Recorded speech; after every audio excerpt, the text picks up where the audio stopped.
Bobby Eddings back out at Hoops Family Field with Marshall head coach Chris Grassie. Herd picks up the 2-0 win, advances to 11-0. Coach, first thoughts of tonight's win over Georgia State? It was very good. Georgia State, a very well-coached team. Brett Sorensen is very good coach. They were very organized, very scrappy, very fiery. So we knew they had a lot of threat on the counter-attack and set pieces, and they can play some nice football at times. And they defended pretty deep. I mean, most of their games, they end up on the counter-attack, and so we knew we had to be patient. And just very, very happy the guys stuck to the game plan. We made some adjustments during the game, and they took it on brilliantly. I thought we did very well. Yeah, you look at the last couple of games for this team, for the Georgia State team, they had a ton of goals, did a really good job of putting in the back of the net. Tonight, you guys shut them out for only the third time all season. Talk about your defense tonight.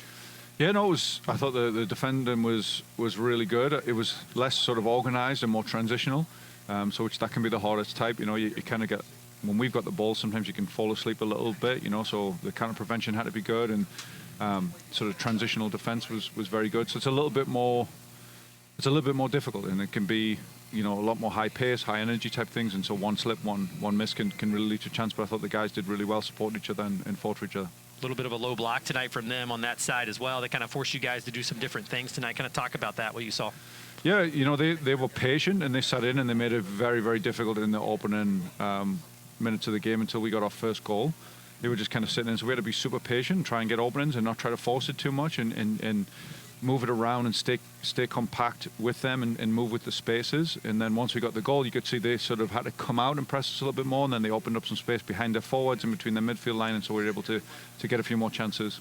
When they're packing it in like that, who's the most important player for you? Is it Matthew in that center attacking midfield? Is it somebody in the back being patient? Who's the most important kind of key to that? Well, I mean, honestly, all 11, because it starts with the centre backs. You know, they have to be patient on the ball. They have to move it at the correct times, but they also have to provoke a little bit of pressure. But then you need the pivots being able to play through. You need the full-backs to be able to access the pivots at times. You need the wingers to penetrate in behind. You need the forwards to kind of oscillate between penetrating in behind and come back. So it really is, if you know, one part of the machine isn't working well, it can really affect you. And I thought the guys did a good job in each position of doing like the task they were.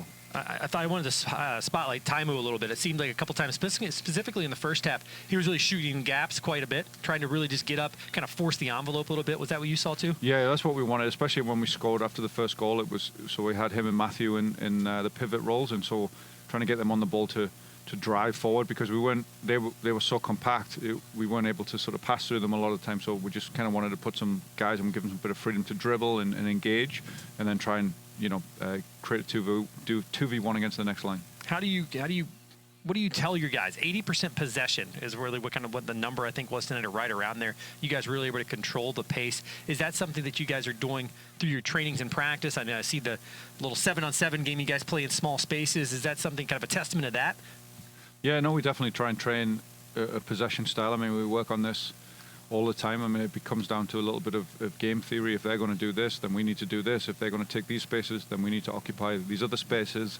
And we train it all the time. And the guys, you know, have to adapt in the game, because you see at the beginning they were very, very low block, and then they started to press a little bit more. So the game state changed a little bit, and then we had to have the solutions.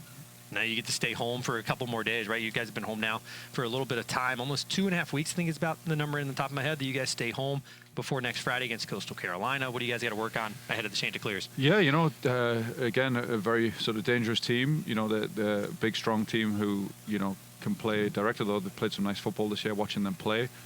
So we just have to be ready for them, and hopefully we can control and dominate the game. I mean, that's kind of our games have really good possession. So again, just being patient, sort of breaking them down. Coastal will be a little bit different defensively than Georgia State were tonight, but still give us a different challenge. And then Coastal often change what they're doing, so we'd have to be ready to adapt in the game. Coach, 11-0, congrats. Thank you.